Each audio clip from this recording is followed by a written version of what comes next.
Hey guys, welcome to the Duranify channel. This video is about waypoints with the Hubsan Zino Mini Pro. That's right, the Hubsan Zino Mini Pro.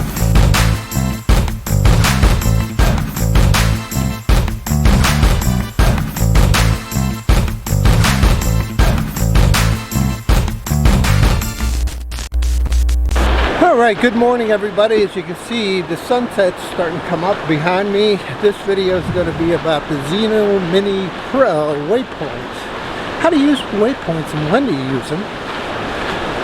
So one of the beautiful things about the Zino Hubsan product line is that you're able to save your mission of waypoints and execute them later. So let's see if that's true today.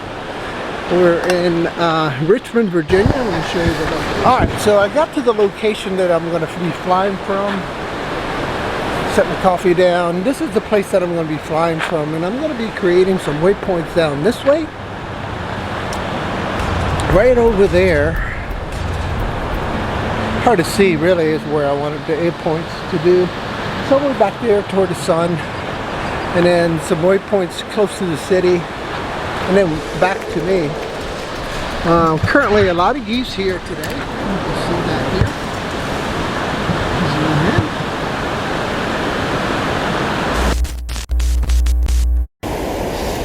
here. Alright, I'm going to do a hand launch, you guys. Confirm.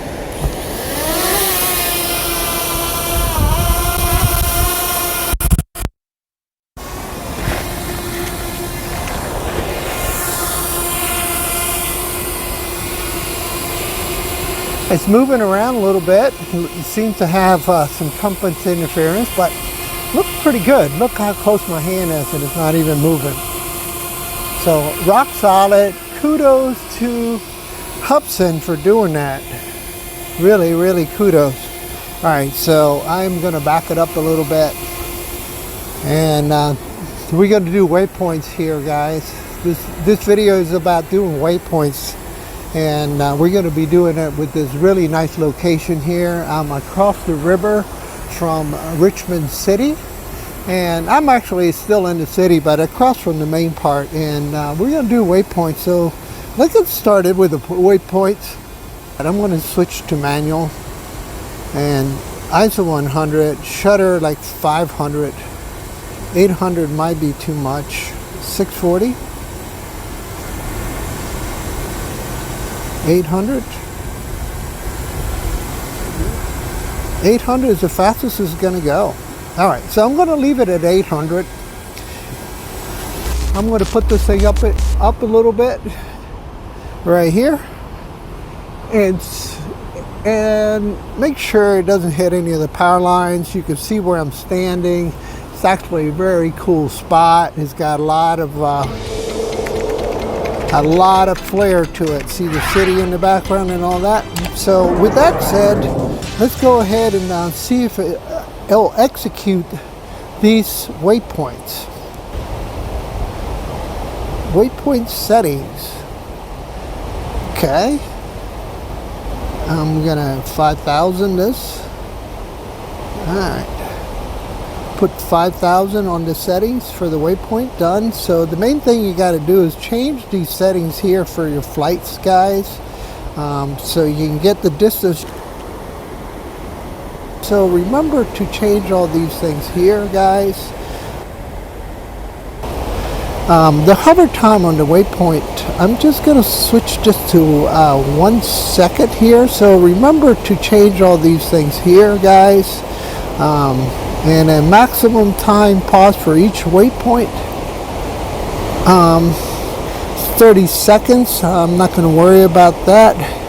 And I'm just going to change the default to my waypoints to 40 meters, which is 125 feet, which is going to be just fine for the location I'm at. And I'm just going to go ahead and get back out of here and X this out. There, finally. So waypoints, here we go. It must be my phone.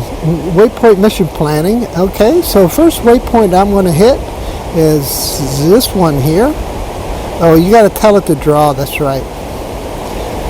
1 point here, and then I'm going to do another waypoint here. I'm going to do another waypoint here. I'm going to do another waypoint here. Waypoint here.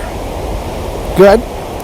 And then I'm going to tell it to give me a point of interest right here.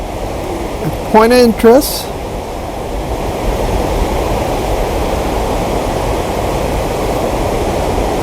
Sorry. Point of interest. Point of interest.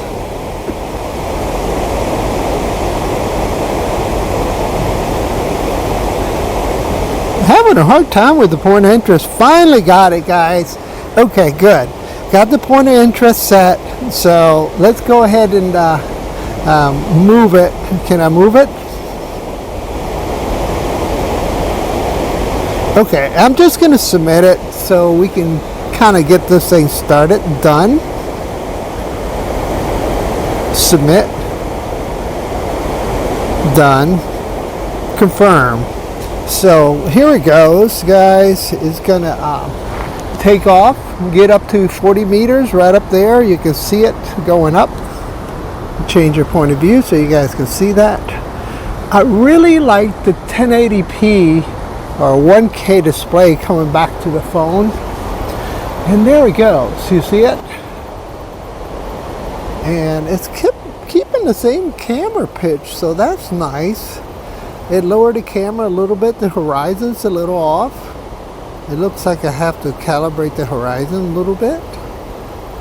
So it's going to get to this railroad track right here, guys, and then it's going to turn. But it's going to keep the point of interest in the middle of the river. So that's kind of nice.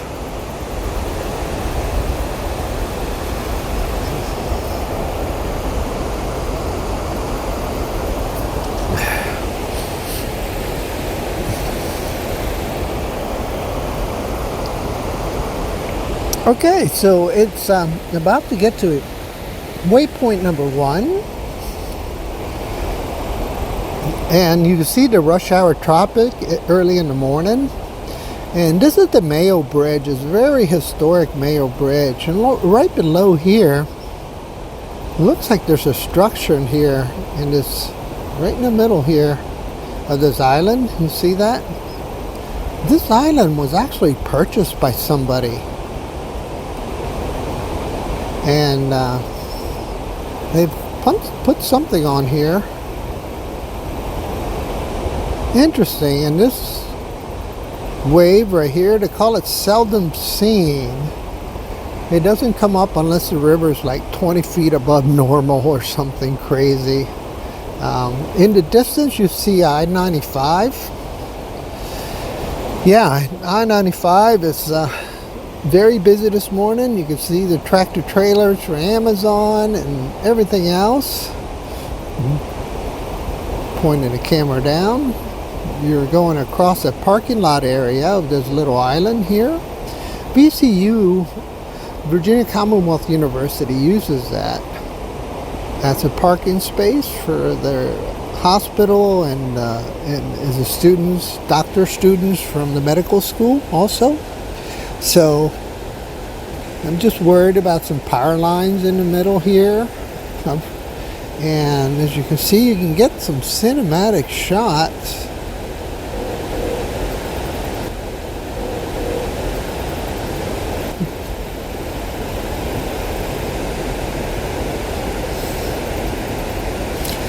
Okay, I'm just 120 meters from here. Should be plenty high.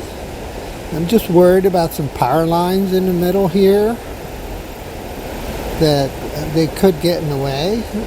But there's the beautiful James River. They call this the 14th Street Bridge, or the Mayo Bridge, and there's the railroad trestles, and there's the power lines. So I am above the power lines, thank goodness.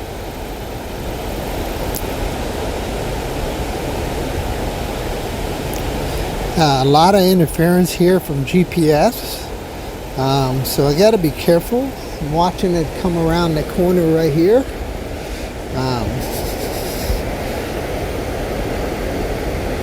Things are moving quite along quite well. So this is how you would use your waypoints.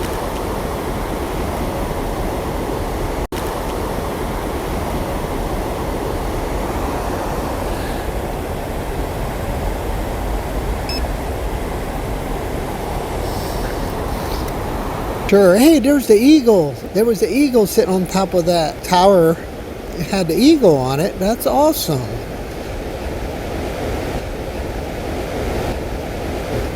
So now we're going to get to waypoint number 3.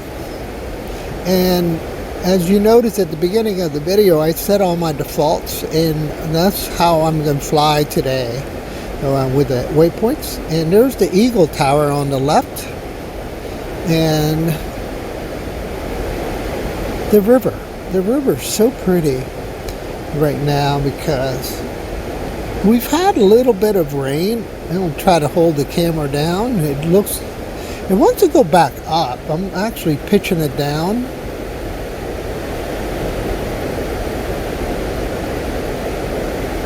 So you guys can see the wildlife down there.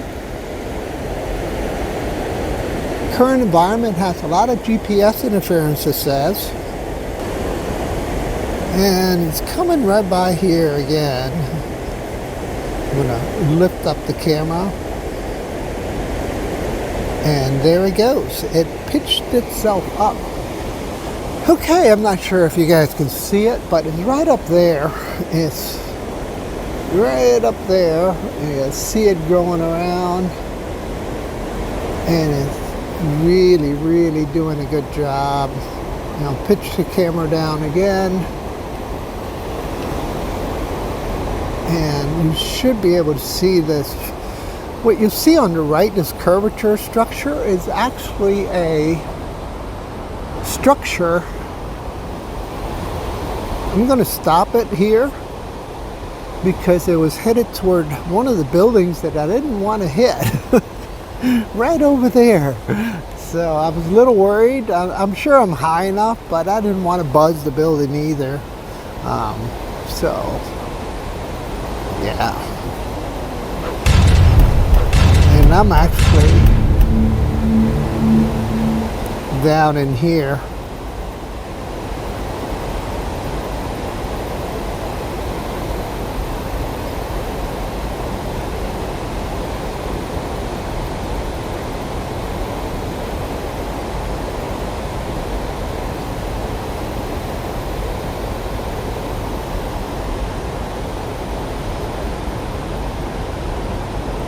I'm right there. We're in red. You see that?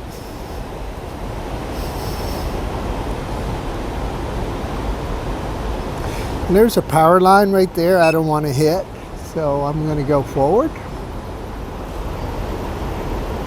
And you know, one thing, I forgot to turn on my sensors. It gave me a beep, 2 beeps, and I think that might be my controller running out of power. No, yep, it is. And my controller is going to run out of power.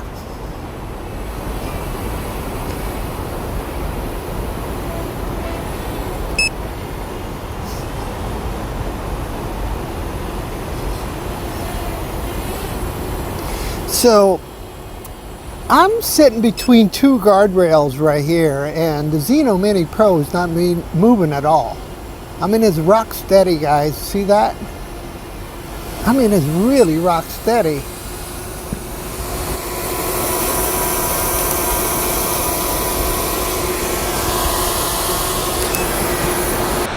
Alright guys, so I wanted to give you my conclusion on what I thought about the Zino Mini Pro Waypoints. It was really pretty okay experience. It wasn't great. I had trouble with my app.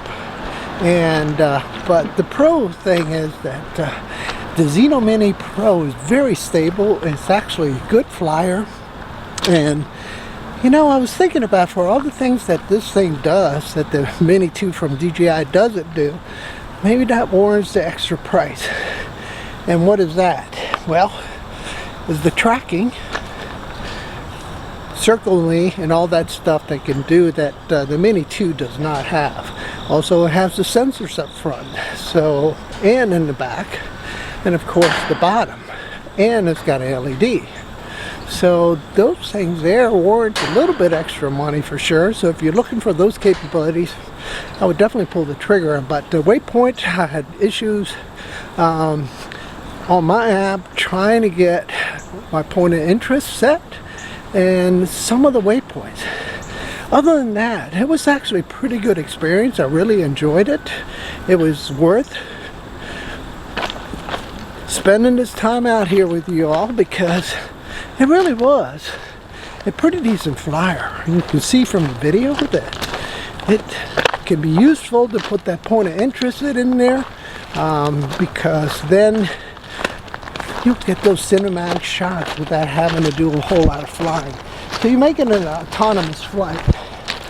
So yeah, I would definitely go with that. I think you know, the extra couple $100, $150 more than the Mini 2, it's well worth it for tracking and waypoints and the collision sensor. So yeah, I think the Mini 2 Pro, I should say the Mini Pro, is going to be a decent seller, I would think.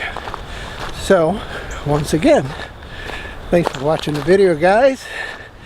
This is the Hubsan Zino Mini Pro Waypoint video. Hope you guys enjoyed the video and do all those things that you should do to help out the channel. Share, like, comment, subscribe. Don't forget to hit that notification bell to get alerted when new videos are uploaded for the Zino Mini Pro from Hubsan. Thanks, guys. Dropping off now. Bye.